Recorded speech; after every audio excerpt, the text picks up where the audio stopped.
മരുമകനെ മുഖ്യമന്ത്രിയാക്കുക എന്നുള്ള അടുത്ത ഒരു ലക്ഷ്യമാണ് കേരളം ഭരിക്കുന്ന തമ്പ്രാനുള്ളത്. അപ്പൊ തമ്പ്രാനെ സംബന്ധിച്ച് പ്രധാനമായിട്ട് തമ്പ്രാന്റെ മകൾക്കും അല്ലെങ്കിൽ തമ്പ്രാന്റെ മരുമകനും കേരളത്തിൽ ഇനി അവരുടേതായിട്ടുള്ള ആശയങ്ങൾ കൂടുതൽ നടപ്പിലാക്കാൻ വേണ്ടിയിട്ട് എന്ത് വേണമെങ്കിലും ചെയ്യാൻ പറ്റുന്ന ഒരു സ്ഥിതിയിലേക്ക് എത്തിക്കണം. അതാണ് ഇപ്പോൾ ഒരുപാട് CPM-ന്റെ പ്രവർത്തകരും അല്ലെങ്കിൽ നേതാക്കന്മാരുമൊക്കെ ഈ സംവിധാനം വിട്ടുകൊണ്ട് പുറത്തേക്ക് വരാൻ വേണ്ടിയിട്ട് നിരന്തരമായിട്ട് ശ്രമിക്കുന്നത്.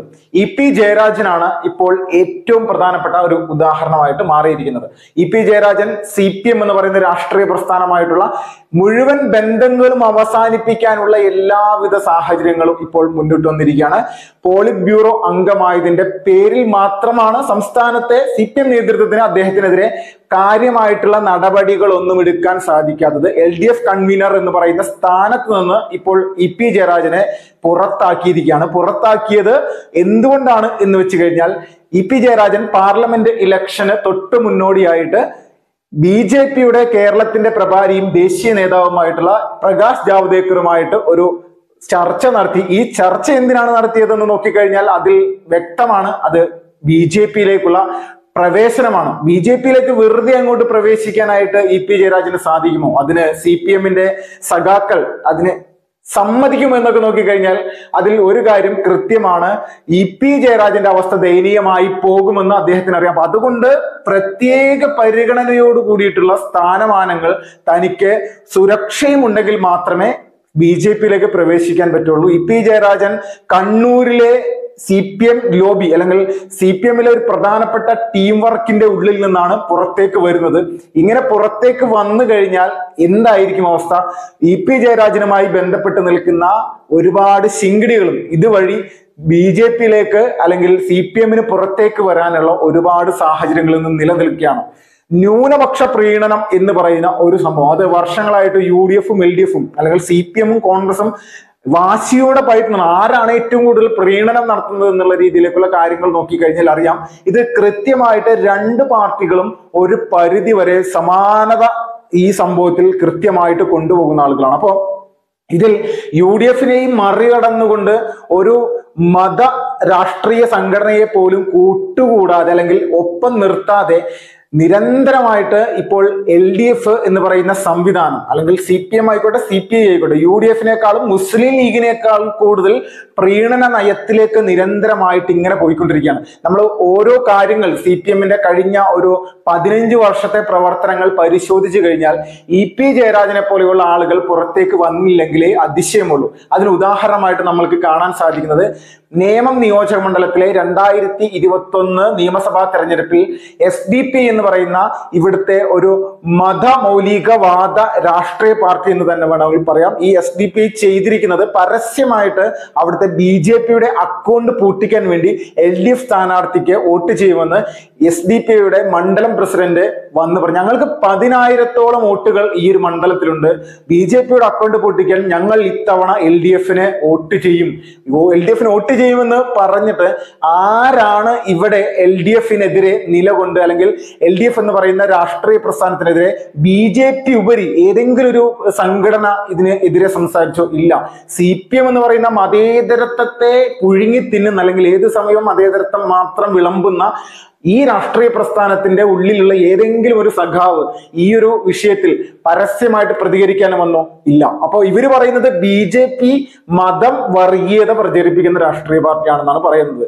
അപ്പൊ ഇതുപോലെ അല്ലെങ്കിൽ BJPക്ക് ഇങ്ങനെ ഒരു പേര് ദോഷമുണ്ട് എന്നുള്ളത് CPM-ന് കൃത്യമായിട്ട് മനസ്സിലാക്കിയിട്ട് അല്ലെങ്കിൽ അറിഞ്ഞുകൊണ്ട് അവർ ചെയ്യുന്നത് മറ്റൊരു സംഘടന, ഇതുപോലെ ഒരു സംഘടനയുടെ പരസ്യമായിട്ടുള്ള അതും വലിയ രീതിയിൽ ആരോപണങ്ങൾ ഇപ്പോഴും നിലനിൽക്കുന്ന ഒരു സംഘടന.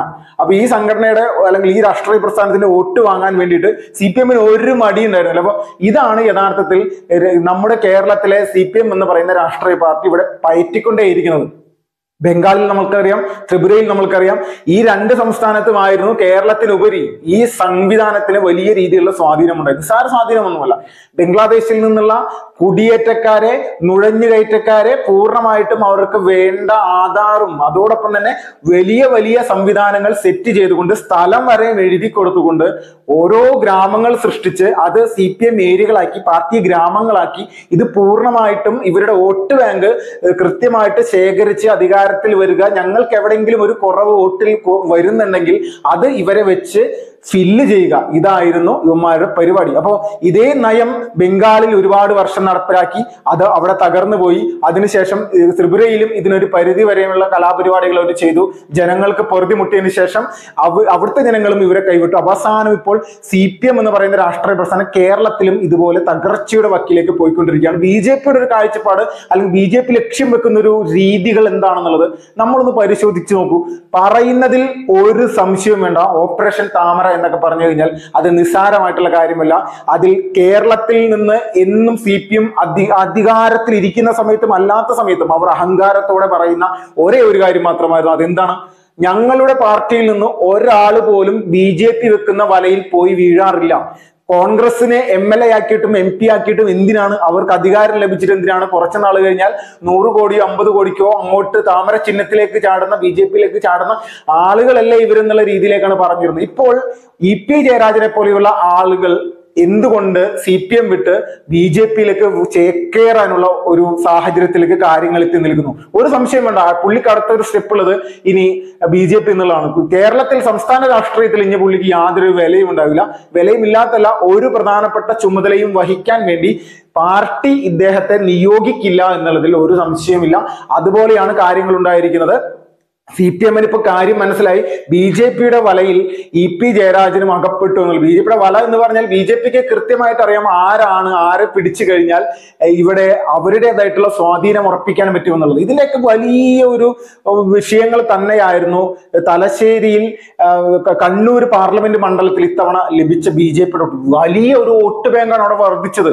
1,00,000 മുകളിലേക്ക് കണ്ണൂരിൽ BJPക്ക് വോട്ടൊക്കെ കിട്ടിയെന്ന് പറഞ്ഞു കഴിഞ്ഞാൽ അത് നിസ്സാരമായിട്ട് കാണാൻ സാധിക്കും. 50,000, 40,000, 15,000, 25,000 ഒക്കെയാണ് BJPയുടെ വോട്ടുകൾ കണ്ണൂർ ഓരോ ഘട്ടങ്ങളിൽ വീണുകൊണ്ടിരുന്നത്. അപ്പോൾ ഇതിനൊക്കെ ഒരു വലിയ മാറ്റമായിട്ട് വന്നിരിക്കും. അപ്പൊ കണ്ണൂരിൽ പാർട്ടി ഗ്രാമങ്ങൾ പോലും BJPക്ക് അവിടെ നിന്ന് വോട്ടുകൾ കൃത്യമായിട്ട് ലഭിച്ചിരിക്കുന്നു എന്ന് പറയുമ്പോൾ CPM എന്ന് പറയുന്ന രാഷ്ട്രീയ പ്രസ്ഥാനത്തിന് പിഴവ് സംഭവിച്ചിരിക്കുന്നത് എവിടെയാണ്? അത് പൂർണ്ണമായിട്ടും ഒരേ ഒരു സ്ഥലത്താണ്.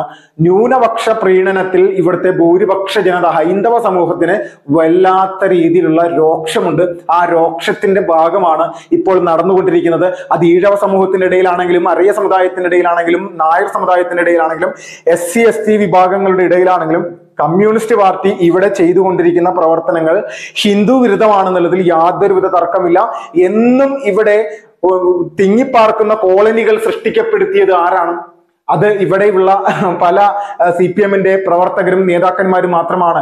SC ST വിഭാഗങ്ങൾ തിങ്ങിപ്പാർക്കുന്ന ഓരോരോ ചേരികൾ പോലെയാണ് കേരളത്തിൽ 7,000-ഓളം ഇതുപോലെയുള്ള സ്ഥലങ്ങളുണ്ട് എന്നുള്ളതാണ് ഇവിടുത്തെ ദളിത് മുന്നേറ്റത്തിന് വേണ്ടി പ്രവർത്തിക്കുന്ന ആളുകൾ പരസ്യമായിട്ട് തന്നെ CPMനെ എതിർത്തുകൊണ്ട് പറയുന്നത്. അപ്പൊ എത്രത്തോളം വലിയ ഗുരുതരമായിട്ടുള്ള അവസ്ഥയിലൂടെയാണ് നമ്മുടെ കേരളം പോയിക്കൊണ്ടിരിക്കുന്നത്. അപ്പൊ ഈ പ്രസ്ഥാനത്തിന്റെ ഒരു നശീകരണം എന്നുള്ള നിലയിലേക്ക് മാത്രമേ ഇനി ഒരു മാറ്റം കേരളത്തിൽ ഉണ്ടാവുകയുള്ളൂ എന്നുള്ളത് തർക്കമില്ല. അപ്പൊ അതിനു വേണ്ടിയിട്ടുള്ള ഒരു BJPയുടെ ലക്ഷ്യമാണ് യഥാർത്ഥത്തിൽ ഇപ്പോൾ EP ജയരാജനിലൂടെ എല്ലാം നടപ്പിലാക്കാനായിട്ട് നിരന്തരമായിട്ട് ശ്രമിച്ചുകൊണ്ടിരിക്കുന്നത്. തർക്കമില്ല. ദിബില്ല ഫസ്റ്റ്.